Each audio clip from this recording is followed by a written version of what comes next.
오늘 하나님께서 우리에게 주신 말씀은 시편 40편 1절에서 10절 말씀입니다.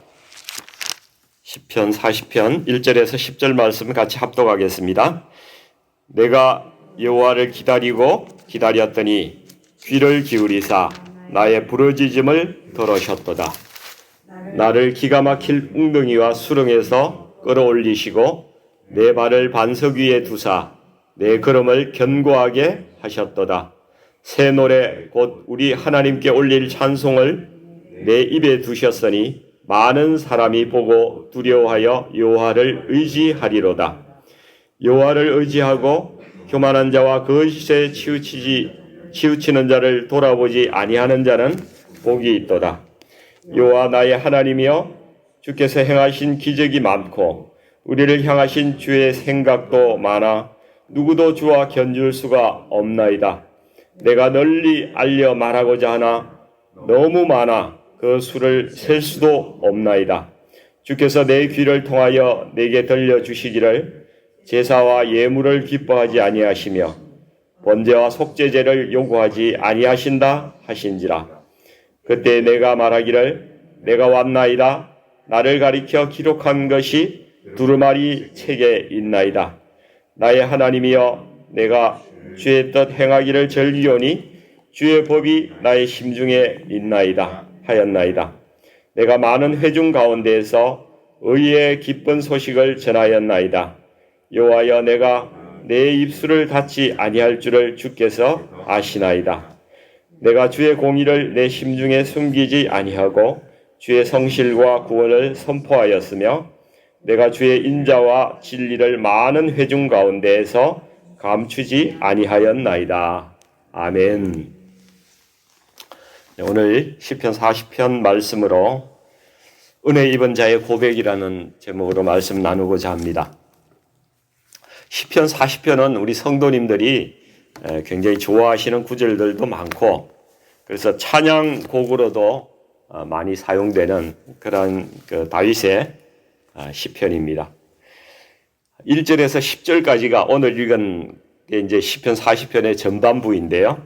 이제 하나님께서 구원해 주신 그 은혜, 과거 경험한 은혜에 대해서 말씀하고 있고, 내일 보실 말씀 11절에서 17절 말씀까지는 후반부, 과거의 은혜의 경험에 근거해서 장래에도 이제 구원을 베풀어 주시기를 기도하는 그러한 내용이 되겠습니다. 오늘 시편 40편 전반부 말씀을 보면은 하나님을 믿는 사람이면 누구나 나도 이렇게 살았으면 좋겠다. 하나님을 이렇게 경험했으면 좋겠다. 그렇게 생각이 들 정도로 그렇게 긍정적인 신앙의 감정들이 있습니다. 내가 기도 응답을 받았고 또 찬양이 내 마음속에서 일어나고 또 하나님의 말씀을 듣는 귀가 열리고 말씀대로 사는 것이 너무나 즐겁다. 이런 고백이 내 입술을 통해서 나옵니다. 그리고 너무 간증할 게 많아서 평생 내가 입을 다물지 아니하고 그렇게 살아가겠다. 이렇게 고백을 하고 있습니다. 듣기만 하고 읽기만 해도 참 은혜가 되는 말씀입니다. 그래서 1절에서 5절까지 내용이 보면은 하나님께서 베풀어 주신 은혜에 대한 다윗의 찬양입니다. 1절에 보시면은 이 시는 내가 여호와를 기다렸더니 라는 말로 시작을 합니다. 다윗이 아주 기가 막힐 웅덩이와 수렁, 정말 기가 막히게 힘들고 그만큼 힘든 그러한 곳이라 상황이라는 것입니다. 거기에 빠져 있었는데 그가 부르짖어 기도한 것입니다. 간절히 기도하고 그 응답을 기다리고 있었는데 하나님께서 다윗의 기도를 들어주셨다는 것이죠. 이 기가 막힐 웅덩이와 수렁이란 말이 많은 분들이 이 제목을 가지고 설교도 하시고 막 말씀을 많이 나누는 그런 말씀인데요. 이게 구체적으로 무엇을 이야기하는지 우리가 정확히 알 수는 없습니다. 그러나 다윗의 경우에는 이 밧세바 사건과 같은 죄의 수렁에 빠져서 이렇게 허우적대던 그런 시간일 수도 있고, 또 사울을 피해서 죽음의 공포 속에서 도망다니던 그런 어려운 상황을 말하는 것인지 또 그렇게 생각해 볼 수도 있죠. 또 다윗이 사울을 피해서 블레셋으로 거짓 망명을 해가지고 거기에서 가서 살았는데, 그 왕이 아기야 왕이 시글락이라는 마을에서 살도록 하죠. 거기에서 기거하고 있을 때에 아말렉이 와가지고 막 자기 가족들을 다 체포해가지고 간 사건도 있습니다. 처자를 다 그냥 데리고 간. 그래서 참 그때의 절망과 낙담을 이야기할 수도 있고, 압살롬에게 왕위를 뺏겨가지고 아들한테 쫓겨서 이렇게 도망다니는 참담한 상황일 수도 있습니다. 아니면 이 모든 순간을 다 포괄해서 과거를 돌아보면서 이야기하고 있는 것인지도 모릅니다. 우리 연세가 좀 있으신 우리 성도님들은 인생을 살아오시면서 한 번쯤은 다 이런 기가 막힐 웅덩이와 수렁에서 이렇게 힘들어했던 그런 기억이 있으시리라고 생각이 됩니다. 나는 건강에는 정말 자신이 있다 이렇게 생각했는데, 어느 날 청천벽력과 같이 아주 불치의 병에 걸렸습니다. 이렇게 선고를 받기도 하고, 잘 나가던 사업이 하루아침에 그냥 어려워져서 정말 인생 살아가기도 힘들어지고, 저 같은 경우 직장에서 하루아침에 나가주시오 이렇게 이야기하는 그런 경험도 있습니다. 이런 일들이 인생에서 만나는 기가 막힐 그 웅덩이, 수렁이 아니겠습니까? 이런 웅덩이와 수렁을 만났을 때 우리가 뭘 할 수가 있겠습니까? 다윗도 그럴 때 부르짖고 기도했습니다. 그리고 하나님의 때에 하나님께서 내 삶에 구체적으로 개입해 주시도록 그렇게 기다리고 있는 것이죠. 이 다윗은 소년 시절에, 그죠? 한 청소년 시절에 한 17세 이 정도에 하나님께서 사무엘을 보내서 다윗을 왕으로 기름 부으셨어요. 그런데 그때부터 말할 수 없는 그러한 고난이 다윗에게 닥치기 시작합니다. 왜 그런 어려움을 허락하셨을까? 생각해 보면은 하나님께서 다윗을 사랑하지 않으셨나? 절대 아니죠. 하나님께서 지극히 사랑하셨기 때문에 고난을 주셨다고 생각이 되는 것이죠. 아주 철저한 신앙 훈련을 하신 것입니다. 하나님만을 의지할 수밖에 없는 그런 환경에 놓이게 하시는 것이죠. 그래서 자신의 힘으로는 도저히 빠져나올 수 없는 그런 웅덩이와 수렁에 빠지게 하셔서 하나님만 붙잡고 살도록 그렇게 훈련을 시키시는 거예요. 그래서 사실은 이 웅덩이와 수렁에 빠져서 이렇게 인생의 고난을 겪는 것, 이것은 사실은 사랑하는 자에게 주시는 하나님의 은혜라는 것이죠. 이런 사실을 우리가 깨달아야 합니다. 우리가 간혹 간증을 들을 때 어느 선교사님께서 재정적으로 너무 어려워서 간절히 주님께 얼마의 금액이 정말 있어야 됩니다. 주님, 이것을 저에게 허락해 주십시오. 이렇게 기도했는데 어떤 다른 사람을 통해서 그 딱 맞는 금액을 보내주셨다는 간증을 들은 적이 있습니다. 이 선교사님은 하나님께서 이 금액을 채워주셨지만은 그러나 삶은 여전히 어려워요. 풍족하지 않습니다. 어려운 가운데 살아가지만은 그러나 위로가 되고 살 수 있는 힘이 되는 것은 하나님께서 나에게 함께 하시고 하나님께서 의지할 하나님이 나에게 있다는 사실, 그것이 나에게 위로를 주는 것입니다. 저와 여러분이 인생에서 겪는 이 기가 막힐 웅덩이와 수렁, 그렇죠? 이것이 하나님께서 주신, 나를 사랑하여 주시는 하나님의 은혜다. 이런 생각을 깨닫게 된다면은 여러분, 고난 중에 있는 우리에게 내가 이것을 깨달았다면은 하나님께서 이렇게 말씀하실 것 같아요. 너는 이제 훈련을 마칠 때가 됐다. 내가 너를 훈련시켰는데 이제 그 훈련에서 벗어나서 내가 너를 은혜를 줄 테니까 너 마음껏 이렇게 나가라고 이렇게 말씀하시지 않을까요? 우리가 4절 말씀 이렇게 보시면은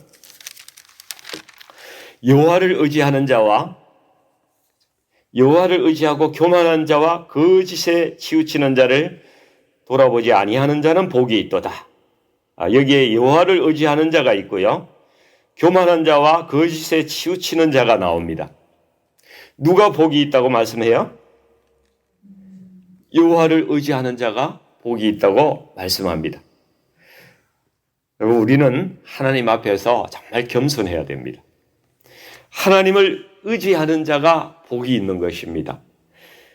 여러분, 우리는 하나님을 의지한다고 이야기는 하지만은 많은 경우에 나의 재물을 의지합니다. 그리고 나의 가진 것을 의지하죠. 그리고 나의 학벌과 직업과 여러 가지 다른 것을 사실은 의지하고 살아가는 그런 경우가 많이 있습니다. 그러나 하나님의 기준은 분명하다는 것입니다. 하나님을 의지하는 자, 어떤 상황에서도 하나님을 의지하는 자, 그 사람을 하나님께서 복을 주신다는 것입니다. 다윗이 이 부르짖어서 간절히 주님만을 의지했을 때에 이 웅덩이와 수렁에서 끌어올려 주시고 또 자신을 견고한 반석 위에 두었다고 2절 말씀이 그렇게 말씀하고 있습니다. 그리고 3절에 보시면은 그런 후에 다윗의 입술에서 새 노래가 터져 나왔다는 것입니다. 그것은 평소에 이 감사하는 그러한 찬양과는 차원이 다른 새로운 은혜, 그 구원의 은혜에 감격한 노래가 바로 새 노래입니다. 요한계시록 14장 3절에 보시면은 이 구원받은 성도들이 부르는 노래가 바로 이 새 노래이거든요. 요한계시록 말씀을 보면은 그들이 보좌 앞과 네 생물과 장로들 앞에서 새 노래를 부르니 땅에서 속량함을 받은 14만 4천 밖에는 능히 이 노래를 배울 자가 없더라. 이 새 노래로 부른다는 말씀, 시편 40편 말씀이 찬양으로 이렇게 곡이 있죠. 새 노래로 부르자 랄라라 이런 찬양이 있지 않습니까? 하나님께 올릴 찬송을 새 노래로 부르자 하나님 사랑을. 네. 저와 여러분이 이 기막힌 웅덩이와 이 수렁에서 영육간에 허우적거리고 있을 때에 하나님께서 우리를 구원해 주셨습니다. 그래서 새 노래는 아무나 부를 수 있는 노래가 아니라는 것입니다. 구원의 은혜가 임한 자에게만 터져나오는 찬송이라는 것이죠. 그래서 이 새 노래는 하나님을 만난 감격 때문에 터져나오는 주체할 수 없는 그런 기쁨이고 우리 성도들의 환호성인 것입니다. 호산나 호산나 부르던 그 찬송이죠. 여러분, 구원받은 성도들이 모이고 예배하는 곳이 어디입니까? 바로 우리 교회입니다. 그래서 이 천상의 예배뿐만 아니라 우리 지상의 교회에서도 우리 성도들이 부르는 찬송은 바로 이 새 노래가 되어야 되는 것이죠. 다윗과 같은 그러한 심령으로 부르는 그러한 찬송이 되어야 된다는 것입니다. 근데 우리가 과연 지금 우리가 찬송할 때 어떤 마음으로 찬송을 하고 있느냐 하는 것이죠. 우리가 부르는 찬송에 과연 구원의 감격이 있습니까? 오늘 아침에 우리가 같이 찬송 어떻게 하셨습니까? 어떤 마음을 담아서 찬송하셨습니까? 남자가 한 여인의 사랑만 얻어도 하루 종일 콧노래가 나와요. 그죠? 연애할 때는 그렇습니다. 예. 하물며 하나님을 사랑하면은 가슴이 열려져서 찬양하지 않을 수가 없는 것이죠. 예, 우리의 찬송은 정말 우리의 구원과 감격, 기쁨을 담아서 그렇게 하늘 문이 열리도록 그렇게 하늘에 올려드리는 그런 찬송이 되어야 되는 것이죠. 우리의 찬송이 달라지기를 원합니다. 우리 찬송이 정말 영적인 파워가 실리는 그런 찬송이 되기를 원합니다. 이 새 노래는 똑같은 가사, 똑같은 곡조, 우리가 많이 불러왔던 그러한 찬송이지만은 정말 나의 진실한 사랑과 감격과 구원의 은혜가 그 속에 담기는 것이, 그것이 바로 새 노래라는 것입니다. 저는 개인적으로는 대학교 3학년 때 처음 교회를 가봤어요. 우리 과에 같이 학과에 있는 선배가 저를 데리고 자기가 다니던 동대문에 있는 어느 교회에 갔습니다. 그때 처음 들었던 찬양이 저 높은 곳을 향하여 라는 그런 곡이었어요. 근데 왠지 모르겠는데 제 마음에 너무 감동이 되는 거예요. 그때는 복음을 듣지도 못했고 예수님을 영접하지도 않았던 그러한 상태였는데 왠지 모르게 너무 이 찬양이 제 마음속을 막 두드리기 시작하는 거예요. 가슴이 벅차오르고 그래서 결국 제 눈물이 막 흘러내렸습니다. 저는 지금도 찬송가가 너무 좋아요. 찬송 부르는 것이 정말 너무 좋습니다. 제가 예수님의 복음을 듣고 주님을 영접하는 데는 이 찬송이 제 마음을 열었다고 저는 생각을 합니다. 이 찬송은 구원의 능력이 있습니다. 우리가 찬송할 때 정말 하나님을 경배하고 감사하는 그런 마음을 담아서 찬송한다면 그 찬송 가운데 어마어마한 영적인 파워가 실리는 것입니다. 저는 오늘 본문 중에서 5절 말씀, 이 5절 말씀이 특히 은혜가 되는데요. 같이 한번 읽어보겠습니다. 여호와 나의 하나님이여 주께서 행하신 기적이 많고 우리를 향하신 주의 생각도 많아 누구도 주와 견줄 수가 없나이다. 내가 널리 알려 말하고자 하나 너무 많아 그 수를 셀 수도 없나이다. 이 말씀이 너무나 놀랍지 않습니까? 요한복음의 마지막 구절 21장 25절이 있는데요. 그 말씀에 요한이 이렇게 예수님에 대해서 고백을 하고 있어요. 예수께서 행하신 일이 이 외에도 많으니 만일 낱낱이 기록된다면 이 세상이라도 이 기록된 책을 두기에 부족할 줄 아노라.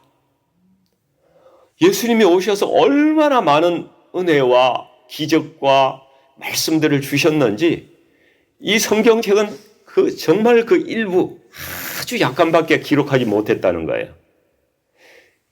하늘을 두루마리 삼고 바다를 먹물 삼아도요 다 기록할 수 없는 것이 하나님의 사랑 이야기입니다. 여러분, 저와 여러분 삶 가운데 주님과의 교제가 더 깊어지기를 원합니다. 그래서 이 다윗의 고백을 우리도 삶의 간증으로 하나님께서 나에게 베풀어 주신 이 은혜와 이 사랑이 너무나 크고 놀랍다고 이렇게 간증으로 드릴 수 있는 저와 여러분이 되시기를 축원합니다. 다윗이 자신을 수렁에서 건지신 이 하나님의 은혜에 정말 감격해서 하나님께 율법에 따라서 많은 제물을 아마 제사로 드렸을 것입니다. 그때 하나님께서 다윗에게 매우 중요한 말씀을 해주세요. 하나님께서 제사를 넘어서 진정으로 내가 원하는 것이 무엇인지 그것을 다윗에게 말씀을 해주신 것이죠. 그것이 6절 말씀인데요. 같이 한번 읽어볼까요? 주께서 내 길을 통하여 내게 들려주시기를 제사와 예물을 기뻐하지 아니하시며 번제와 속죄제를 요구하지 아니하신다 하신지라. 여러분, 제사 제도는 원래 어떻게 생겨났나요? 불순종으로 인한 죄를 씻기 위해서 하나님께서 율법으로 주신 것이 제사 제도입니다. 근데 우리가 원래 하나님께 순종을 했다면은 이 제사라는 것은 필요가 없는 것이에요. 순종이 정말 중요한 것입니다. 그래서 7절, 8절에 보면은 내가 왔나이다. 나를 가리켜 기록한 것이 두루마리 책에 있나이다. 나의 하나님이여 내가 주의 뜻 행하기를 즐기오니 주의 법이 나의 심중에 있나이다. 이렇게 말씀하시죠. 이 말씀은 이 다윗이 하나님 말씀에 성실했던 것, 다윗이 하나님 말씀에 아주 성실했다는 그 이야기를 하고 있는 것인데, 이것이 예수님의 고백이라는 사실을 히브리서를 통해서 우리에게 알려주세요. 히브리서 10장 5절 7절 말씀을 읽어보면은 바로 이 말씀을 인용해서 말씀하고 있습니다. 제가 히브리서 10장 말씀을 읽어보겠습니다. 그러므로 주께서 세상에 임하실 때에 이르시되 하나님이 제사와 예물을 원하지 아니하시고 오직 나를 위하여 한 몸을 예비하셨도다. 번제와 속죄제는 기뻐하지 아니하시나니 이에 내가 말하기를 하나님이여 보시옵소서 두루마리 책에 나를 가리켜 기록된 것과 같이 하나님의 뜻을 행하러 왔나이다. 누가 하나님의 뜻을 행하러 오셨다고 말씀하고 있습니까? 예수님이세요. 예수님께서 주의 뜻을 행하러 이 땅에 오셨다는 것이에요. 그리고 그 말씀들이 다 어디에 있느냐? 마음에 있다는 거예요. 옛날에는 돌판에 적어서 우리에게 주셨는데, 십계명이란 돌판에 적어서 주셨는데, 예수님 이후로는 우리에게 말씀을 어떻게 주시느냐?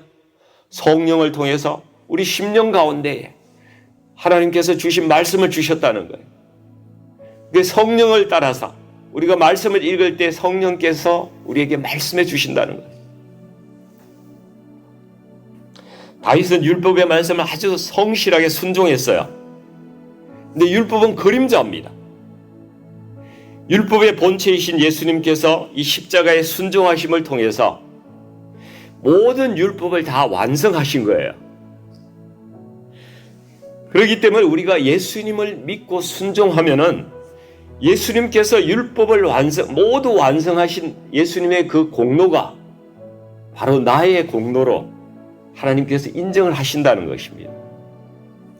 이것이 얼마나 큰 은혜입니까?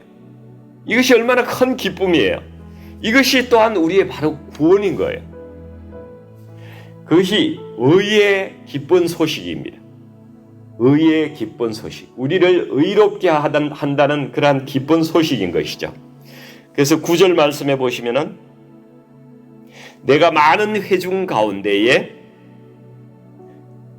의의 기쁜 소식을 전하였나이다.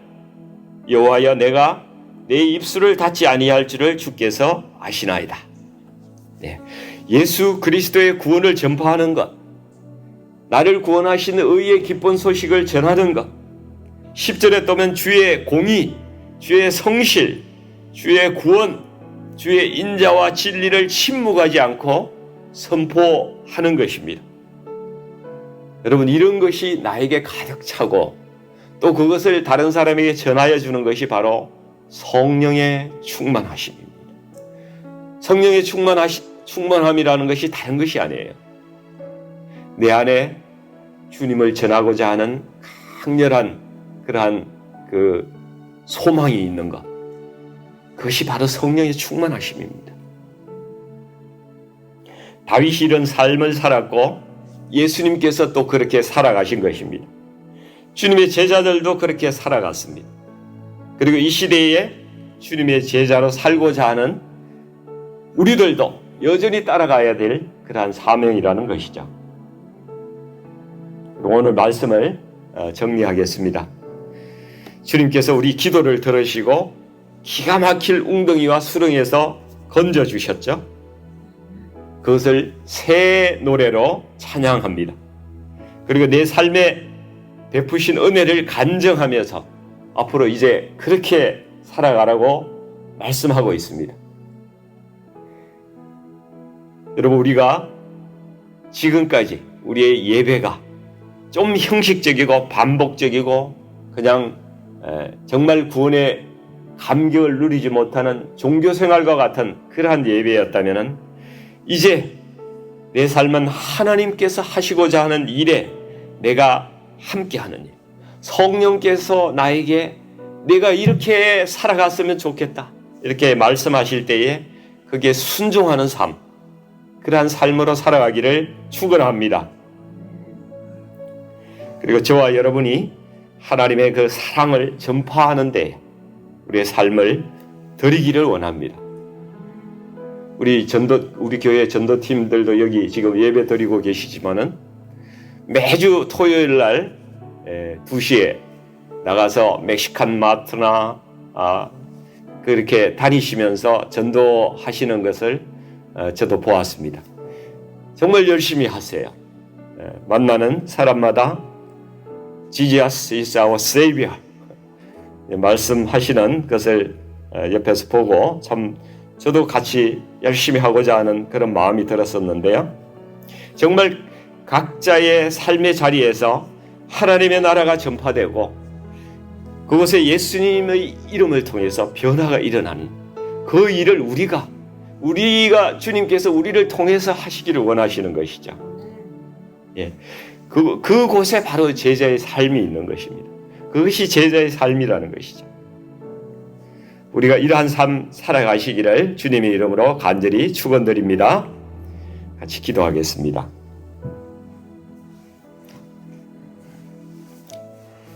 아버지 하나님, 하나님께서 우리에게 고난을 주시는 이유, 그것이 바로 우리가 더 주님을 의지하기 원하시기 때문이라고 그렇게 오늘 말씀을 통해서 또 가르쳐 주셨습니다. 아버지 하나님, 어떤 어려운 가운데서도 주님을 저희가 더욱 의지하고 주님 말씀에 순종하는 그런 제자의 삶을 살아갈 수 있도록 인도하여 주시옵소서. 주님께서 주신 이 구원의 감격을 우리가 잊지 않게 하시고 정말 새로운 은혜로 우리의 영이 새 노래로 주님을 찬양하는 저희들 되게 하여 주시옵소서. 성령으로 충만하게 하여 주시고 성령의 인도하심 따라서 저희가 살아가게 하여 주시옵소서. 예수님의 이름으로 감사하며 간절히 기도드리옵나이다. 아멘.